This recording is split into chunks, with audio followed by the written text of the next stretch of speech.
एक जंगल में राधा और राजू रहते थे। वे दोनों बहुत खुश थे क्योंकि राधा ने 2 अंडे दिए थे। दोनों माँ बाप अंडा फूटने का बेसब्री से इंतजार कर रहे थे। ऐसे दिन गुजरते गया। कुछ हफ्ते गुजर गए। कुछ हफ्ते गुजर जाने के बाद राधा के दोनों अंडे फूट जाते हैं और उस अंडे से 2 बेटा कीड़ा निकलते हैं। दोनों माँ बाप अपने दोनों बेटे को देखकर बहुत खुश होते हैं। मम्मा मम्मा, मैं आ गया। मैं और भाई दोनों अंडा तोड़ने की बहुत कोशिश कर रहे थे, मगर अंडा टूट ही नहीं रहा था। लेकिन आज हम दोनों भाई ने अपना अपना अंडा तोड़कर बाहर आ गए। मेरे प्यारे बेटे, मेरी नौकरी चली गई है। मैं जहाँ काम करता था वह कंपनी बंद हो गई है। अब तुम दोनों की ही घर का खर्चा उठाना होगा और हम दोनों भी बूढ़े हो गए हैं। हमारा भी देखभाल तुम ही दोनों को करना है। मम्मा पापा, मुझे बहुत खुशी हुई आप दोनों को देखकर। पापा पापा, मुझे बहुत जोर की भूख लगी है। मेरे प्यारे बच्चों, ये लो नरम नरम केला खाओ। हमने पहले से ही फल और दाना इकट्ठा करके रखा है। ट्रिंग ट्रिंग ट्रिंग ट्रिंग ट्रिंग ट्रिंग। हाँ बॉस, बोलिए, आपने बहुत दिनों के बाद कॉल किया है। राजू, तुम्हारे गए हुए 1 हफ्ता हो गया है। ऑफिस में अचानक से काम बढ़ गया। जल्दी आ जाओ, आज का फ्लाइट से मैं तुम्हारा इंतजार कर रहा हूँ। राधा, मुझे अभी ही निकलना होगा ऑफिस के लिए क्योंकि काम बढ़ गया है ऑफिस में। बच्चों, अपनी मम्मा को ज़्यादा तंग ना करना। मैं 1 हफ्ता में काम खत्म करके जल्द ही आ जाऊँगा और आते समय तुम दोनों के लिए ढेर सारे खिलौने लेकर आऊँगा। अच्छा राधा, अब मैं चलता हूँ, तुम अपना ख्याल रखना। ठीक है राजू जी, मगर जल्दी आ जाइएगा। मैं और बच्चे आपका इंतजार कर रहे हैं। तुम चिंता मत करो राधा, मैं आ जाऊँगा। क्या करूँ, बच्चों को छोड़कर जाने का मन तो बिल्कुल भी नहीं है, लेकिन मम्मा पापा को बच्चे के लिए हर मुश्किल का सामना करना पड़ता है। ठीक है राधा, अब मैं चलता हूँ, बच्चों का ख्याल रखना। इतना बोलकर राजू वहाँ से चला जाता है। अब अकेली ही राधा अपने बच्चों का ख्याल रखती। ऐसे ही वक्त गुजर गया। 1 हफ्ता गुजर जाने के बाद राजू भी अपना काम खत्म करके आ रहा था। राजू की तो खुशी का ठिकाना ही नहीं था। वो बच्चों के लिए ढेर सारे गिफ्ट और खिलौने लेकर जा रहा था। ऐसे ही कुछ देर में राजू उड़ते उड़ते अपने घर पहुंच जाता है। घर पहुंचते ही बच्चों को गले से लगा लेता है। पापा आ गए, पापा आ गए, ये और हमारे लिए ढेर सारे गिफ्ट और खिलौने लेकर आए हैं। राधा भी अपने पति और बच्चों को खुश होता देखकर बहुत खुश हो जाती है। पापा पापा, कल सुबह हम सभी जंगल की सैर करने चलेंगे। पापा, हमें उड़ना भी सीखना है। हाँ बच्चों, मैं सुबह ज़रूर लेकर जाऊंगा। हम सभी जंगल की सैर ज़रूर करेंगे। और फिर ऐसे ही वक्त गुजर गया। सोनू मोनू भी बड़े हो गए थे। तभी एक दिन राधा बोलती है, बच्चों, अब हम लोग बूढ़े होने लगे हैं। अब तुम दोनों की शादी की उम्र हो गई है। बेटा, क्या तुम दोनों की नज़र में कोई लड़की है? क्या तुम दोनों किसी से प्यार करते हो? अगर करते हो तो बता दो, मैं तुम लोगों की शादी वहाँ करा दूंगी। हाँ मम्मा पापा, मैं एक लड़की बच्चे से प्यार करता हूँ। मैं उससे शादी करना चाहता हूँ। मम्मा पापा, मैं किसी को अभी तक पसंद नहीं किया हूँ। आपकी नज़र में अगर कोई पक्षी है तो आप उससे मेरी शादी करा सकते हो। ठीक है बेटा, तब चटमंगनी पट्ट ब्याह करा देती हूँ। बेटा तुम दोनों तैयार रहना, मैं कल ही तुम दोनों का शादी करा दूंगी। अच्छा अब चलो तैयारी करो शादी का। फिर सुबह होते ही राधा अपने बच्चों को शादी करा देती है। ऐसे ही कुछ महीने बीत गए। कुछ महीने गुजर जाने के बाद राजू का कंपनी बंद हो जाता है।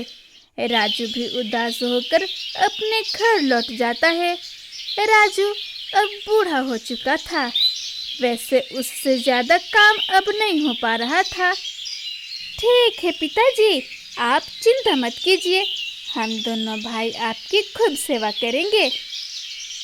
रात हो जाती है, तभी सोनू की पत्नी चमेली बोलती है सोनू से, सोनू जी, पापा जी का नौकरी चला गया है, सारा बोझ उठाना जरूरी है क्या?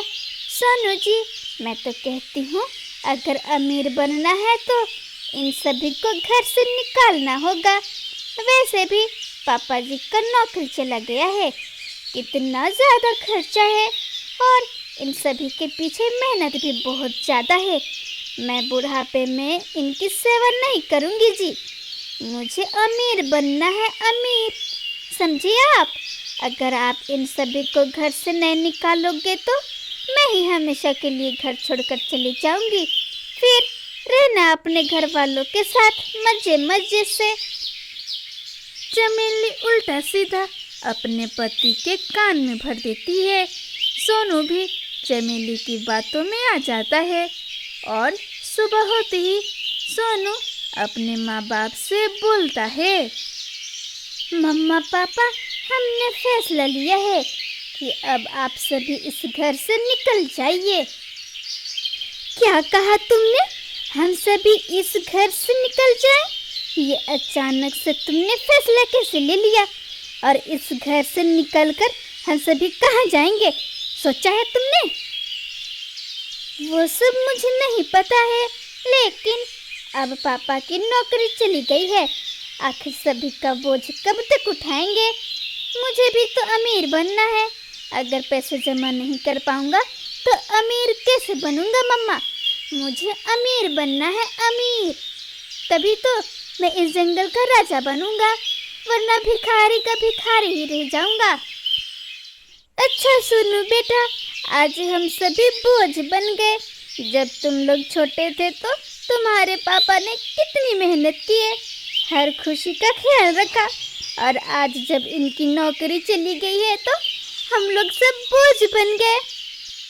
सोनू भाई, ये आप कैसी बातें बोल रहे हो? ये हमारे माँ बाप हैं, इनसे बढ़कर कुछ नहीं है हमारे लिए, और आप हम सभी को इस घर से निकाल रहे हो। भैया, ऐसा क्यों कर रहे हो तुम तो चुप ही करो मोनू, गरीब और बदनसीब नहीं बनना है मुझे तो अमीर बनना है, अमीर, और अमीर बनने के लिए पैसे चाहिए, समझा? अब जल्दी यहाँ से निकलो, वरना मुझे अपना कमाई तुम सभी पर खर्चा करना पड़ेगा।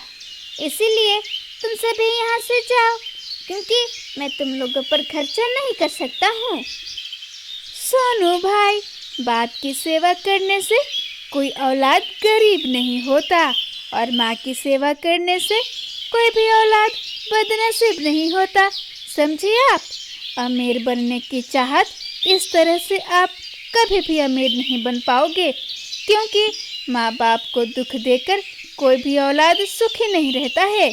हमारे मम्मा पापा ने हमारी खूब सेवा किए हैं, हमारी हर खुशियों का अच्छे से ख्याल रखा है, और इसलिए नहीं ख्याल रखा था कि हम बुढ़ापे में इनको घर से निकाल दे। आपका फैसला बहुत गलत है भैया। मोनू, मुझे ज्ञान मत दो, जल्दी निकलो यहाँ से, वरना मैं इस घर से हमेशा हमेशा के लिए निकल जाऊंगा। और हाँ, तुम लोगों को भी नहीं छोड़ूंगा, तुम लोगों को भी बहुत पीटूंगा। मोनू बेटा, यहाँ से चलो, इसे समझाने का कोई फायदा नहीं है, ये तो पहले से ही समझ चुका है, हम लोग इस पर बोझ हैं। अब यहाँ से चलो। फिर मोनू अपनी पत्नी और माँ बाप के साथ उस घर से हमेशा हमेशा के लिए निकल जाता है और उड़ते उड़ते सभी पक्षी दूसरे जंगल में चले जाते हैं। उड़ते उड़ते वे सभी एक पेड़ के नीचे बैठ जाते हैं। मम्मा पापा, आपसे भी जरा से भी टेंशन मत लेना। एक बेटा बदल गया तो क्या हुआ, मैं आपका छोटा बेटा हूँ ना। मैं आप लोगों की सेवा करूँगा और मैं आप लोगों को कभी भी अकेला नहीं छोड़ूंगा। हाँ माँ जी, आप लोग जरा सा भी चिंता मत कीजिए। मैं और मोनू जी आप लोगों की सेवा करेंगे और हाँ, हम लोग खुशी खुशी से अपना जीवन साथ में बिताएंगे। मम्मा पापा, ये जगह बिल्कुल सही है। यहीं पर हम लोग अपना घर भी बनाएंगे और बिरयानी का ठेला भी लगाएंगे। हाँ बेटा, ये बिल्कुल सही रहेगा। अगर तुम यहाँ पर बिरयानी बेचोगे तो जंगल के सभी पक्षियाँ बिरयानी लेने ज़रूर आएंगे। फिर मोनू और मोनू की पत्नी मिलकर एक अच्छा सा घर बना लेते हैं और अपना बिरयानी का ठेला खोल लेते हैं। मोनू की पत्नी बहुत अच्छा बिरयानी बनाती थी, इसलिए उस जंगल के सभी पंछी मोनू के ठेला से बिरयानी खाने आते थे। मोनू बहुत मेहनत करता, अपने माँ बाप की खूब सेवा करता और उनसे खूब दुआएं लेता, जिसका असर उनकी ज़िंदगी पर पड़ता है। धीरे धीरे मोनू एक छोटा सा ठेला से अमीर बन जाता है। दूसरी तरफ सोनू अब बीमार रहने लगा था, जिसके कारण वो गरीब बन गया था। प्यारे दोस्तों, इस कहानी से हमें ये सीख मिली कि हमें अपने माँ बाप की कदर करनी चाहिए।